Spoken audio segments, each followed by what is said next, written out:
بادشاہ گزرا ہے نظام الملک توسی. اس کے دل میں خیال آیا کہ میں مدرسہ بناؤں. چنانچہ اسے مدرسہ بنایا، طلباء پڑھنے کے لیے آئے. وہ بہت سارا پیسہ اپنی جیب سے اس مدرسے کے اوپر خرچ کرتا تھا.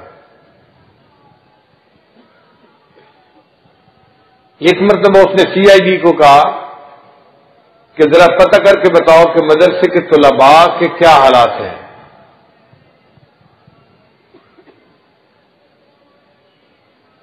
انہوں نے کہا جی کہ طلباء کے اندر کوئی اتنا علم کا شوق نظر نہیں آتا، سہولیات پوری ہیں اور طلباء کے اندر سستی ہے، علم کی طلب نہیں کوئی ان کے اندر پائی جاتی. تو نظام الملک نے فیصلہ کیا کہ اچھا میں کسی وقت اس کی خود تصدیق کروں گا. ایک رات اس نے بھیس بدلا، عام کپڑے پہنے بادشاہ کی بجائے، اور عام کپڑے پہن کے وہ مدرسے میں آ گیا. طلباء تکرار کر رہے تھے. ایک حلقے کے قریب پہنچا، السلام علیکم. وعلیکم السلام. بھئی آپ یہاں کیسے آئے؟ ایک طالب علم نے کہا کہ جی میرے والد شہر کے بڑے مفتی ہیں، میں آیا ہوں کہ میں بھی عالم بنوں اور اپنے والد کے بعد ان کا جانشین بنوں، میں بھی مفتی اعظم بننا چاہتا ہوں. دوسرے سے پوچھا بھئی آپ کیسے آئے؟ اور جی میرے والد خطیب شہر ہیں، جامع مسجد کے خطیب ہیں، تو میں بھی چاہتا ہوں کہ میں علم پڑھوں اور خطیب شہر بنوں. تیسرے سے پوچھا، اس نے کہا جی میرا والد بڑا عالم ہے اور بادشاہ کا مصاحب ہے، وہ بڑی اس کی قدر کرتا ہے میرے والد کی، تو میں بھی علم پڑھوں گا تو بادشاہ کا مصاحب بن جاؤں گا. یعنی جس طالب علم نے بھی جواب دیا اب کس میں دنیا تھا. تو نظام الملک کو بڑی حیرانی ہوئی، اچھا ان سب طلباء کی نیت اگر دنیا کا اصول ہے تو پھر ان کے پڑھنے کا کیا فائدہ اور میرا اتنا خرچہ کرنے کا کیا فائدہ.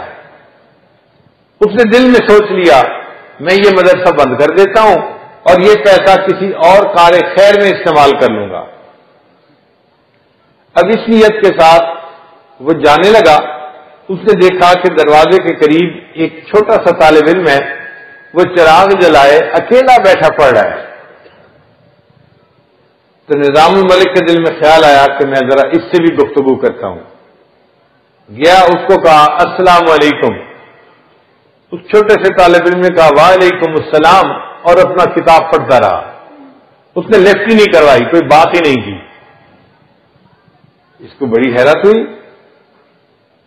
کہ میں اس کے پاس آیا ہوں اور یہ بچہ مجھ سے بات ہی نہیں کر رہا. اس نے کہا بھئی بچے کیا بات ہے، تم مجھ سے کوئی بات ہی نہیں کرتے.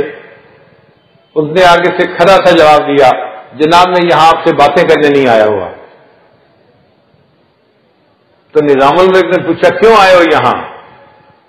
بچے نے جواب دیا میں اپنے اللہ کو راضی کرنا چاہتا ہوں، میں اپنے اللہ کو راضی کرنا چاہتا ہوں.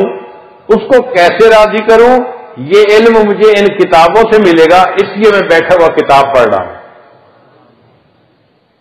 بچے کا جواب سن کے نظام الملک نے فیصلہ کیا کہ جب تک مدرسے میں ایک طالب علم بھی ایسا ہے میں اس مدرسے کو بند نہیں کروں گا.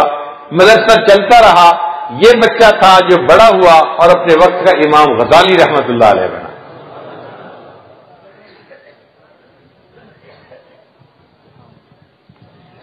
ان طلباء میں امراء کے بیٹے بھی تھے، امیر ماں باپ کے بیٹے بھی تھے اور غرباء کے بیٹے بھی تھے. چنانچہ امام اعظم رحمۃ اللہ کے ایک شاگرد تھے، ان کا نام تھا امام محمد رحمۃ اللہ علیہ.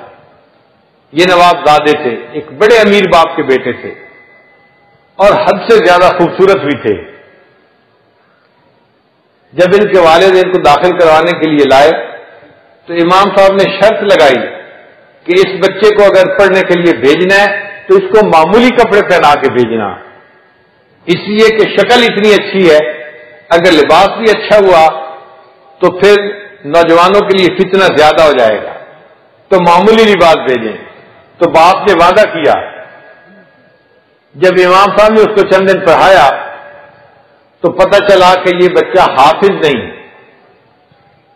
امام اعظم رحمۃ اللہ نے پوچھا، محمد تم حافظ نہیں ہو؟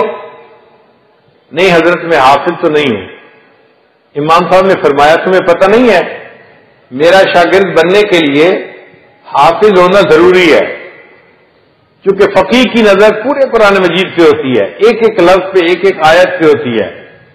اس نے سب سے پہلے مسئلے کا حل قرآن میں ڈھونڈنا ہوتا ہے، تو حافظ نہ ہوگا تو کیسے وہ کام کر سکے گا؟ تو امام صاحب نے فرمایا آپ جاؤ پہلے حافظ بنو پھر میرے پاس آنا۔ وہ بچہ اٹھا اور چلا گیا۔ ایک ہفتہ گزرا تھا کہ وہ بچہ پھر حضرت کو ملنے کے لیے آیا۔ امام صاحب سمجھے ایک ہفتے بعد اپنے استاد کو سلام کرنے کے لیے ملنے کے لیے آیا ہے، تو امام صاحب نے پوچھا محمد کیسے آنا ہوا؟ حضرت آپ نے فرمایا تھا قرآن مجید یاد کر کے آؤ، میں ایک ہفتے میں پورے قرآن مجید کو یاد کر کے واپس آ گیا۔ یہ ایسے طلباء ہیں، ایک ہفتے میں قرآن یاد کر